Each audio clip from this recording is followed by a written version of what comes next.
Hello, আসসালামু আলাইকুম। আমরা ফ্যামিলির সবাই মিলে অনেক বছর পরে চিড়িয়াখানায় গেলাম। চিড়িয়াখানায় ঢুকে বিশেষ করে বাচ্চারা এত খুশি হইছে এবং বড়রা আমরা একসাথে সময়টাও কাটাতে পারছি। ফার্স্টে হরিণ দেখতে গেলাম। আমার ছেলে, আমার ননদের মেয়েরা, ভাসুরের ছেলেরা, দেবরের ছেলেরা খুব পছন্দ করছে। সেই আগের মতো ১৫ বছর আগে চিড়িয়াখানায় গেছিলাম, সেটার মতোই মনে হয়েছে। আসলে ক্ষমা করবেন, আমার একটু ঠান্ডা লাগছে। অসুস্থও ছিলাম, এই কারণে ২টা দিন ভিডিও দিতে পারি নাই। যেহেতু সবাই মিলে চিড়িয়াখানায় গেছিলাম, তাই আমার মনে হয়েছে কিছু স্মৃতি রেখে দিই ভিডিও করে। আমার ছেলে খুব মজা পাচ্ছে, ওর জীবনে ১ম এটা। আর যেহেতু ও এখন শিখতেছে, আমাদের বাবা মার উচিত বাচ্চাদের যারা লার্নিং পজিশনে আছে তাদেরকে মাঝে মাঝে চিড়িয়াখানায় নিয়ে যাওয়া। তাহলে প্রাণীদের শুধু টিভিতে দেখে, বইয়ে দেখে, কিন্তু সামনাসামনি দেখলে হয়তো পড়াটা আর একটু ভালো হইতো। আমার গলার অবস্থা খুব খারাপ, একটু পরপরই কাশ আসতেছে, ঠান্ডাটা চরম পর্যায়ে চলে গেছে। যাই হোক, তারপরে আমরা একে একে সবাই মিলে বিভিন্ন প্রাণীগুলো দেখতেছিলাম। এত বড়, আসলে হাঁটতে হাঁটতে সবার অবস্থা খারাপ হয়ে যায়। অনেক ভিড় ছিল, শুক্রবার না, তারপরেও অনেক ভিড় ছিল।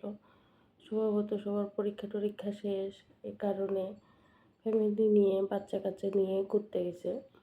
এবার ঘুরতে যেয়ে মনে হলো যে ছোটোবেলায় পরীক্ষা শেষ হলে, ঈদ আসলে, ঈদের দিন আব্বু আমাদেরকে নিয়ে চিড়িয়াখানায় যাইতো, শিশু পার্কে যাইতো।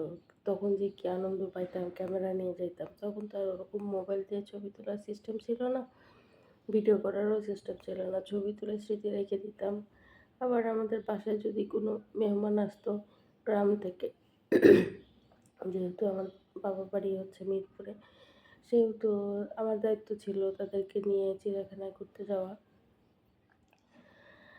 ওগুলো স্মৃতি মনে করলে আসলে অনেক ভালোও লাগে যে আগে কত সুন্দর দিনগুলো পার করে আসছি।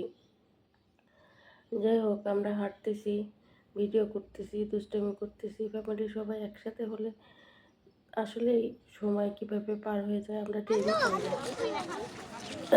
যে যার মনে, তবে আপনারা যে যখন খাবারটা নিয়েছিলেন কুমিল্লা মনে হয় যে দাম, নষ্ট খাবারটা করে আসলে দিলা। ভালো হয়। বাচ্চাদের যেহেতু একটু পর পর হাঁটাহাঁটি করলে ওদের ক্লান্ত হয়ে যায়, ওদেরও খাবার প্রয়োজন আছে।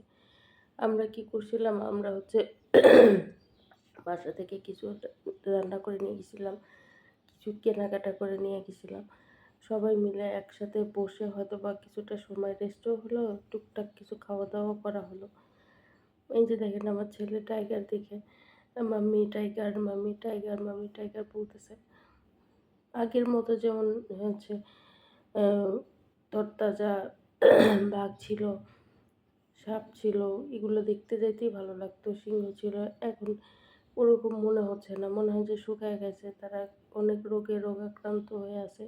ছেলেকে একবার হচ্ছে ঘাড়ের মধ্যে ছেলের বাবা তুলে নিচ্ছে, একবার হেঁটে হেঁটে হাঁটিয়ে নেওয়া হইতেছে, কারণ ও ছোটো মানুষ, অল্পতে একটু ক্লান্ত হয়ে যেতেছে।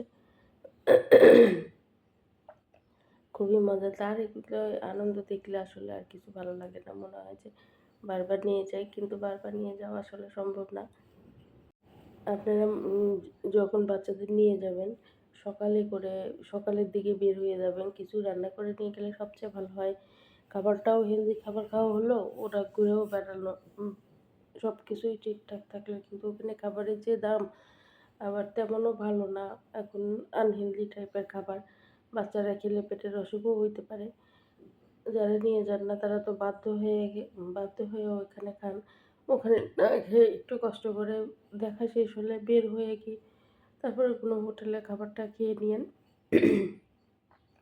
কিন্তু চা কফি পাওয়া যায়, একটা একটা দোকানে পাওয়া যায়, সেটা আমরা পাইনি। আমরা দোকানে যাই দেখি ওটা শেষ হয়ে গেছে। আর অনেক মানুষ ছিল, এত পরিমাণ মানুষ, আল্লাহ! আমরা আবার একটু মজা করে করে ভিডিও করতেছিলাম, ছবি তুলতেছিলাম। যে স্মৃতিগুলো এগুলো থেকে যাক, যখন বয়স হয়ে যাবে তখন এগুলো দেখলেও ভালো লাগবে। আমার ছেলে দেখেন কি পরিমাণ পোজ দিতেছে। ও যখন ছবি বা ভিডিও করা হয় তো ওর ক্যামেরা দেখলে ওর বিভিন্ন স্টাইলে পোজের কথা মনে হয়। মাশাআল্লাহ বলবেন সবাই। সবাই একসাথে যেখানেই থাকি সবাই একসাথে সময় কাটালে সেটা বাসা হোক, বাইরে হোক, পার্কে হোক আসলেই ভালো লাগে।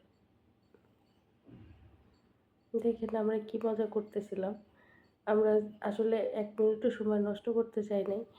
এদিকে আমি জীবনে ১ম হাতির প্রস্রাব করা, হাগু করা দেখলাম। অথেন্টিক বিষয়। আসলে সচরাচর দেখা যায় না এরকম।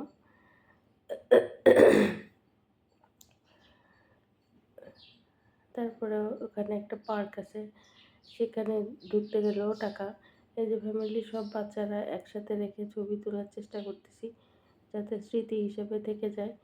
ওদেরকে একসাথে রাখাই যায় না। কোনো কেউ না কেউ তো কান্নাকাটি করবে, নাহলে দৌড়াদৌড়ি করবে। অনেক কষ্টে শেষ মুহূর্তে আইসে ওদের একটা ছবি আর ভিডিও উঠে রাখা হয়েছে। সবাই দোয়া করবেন।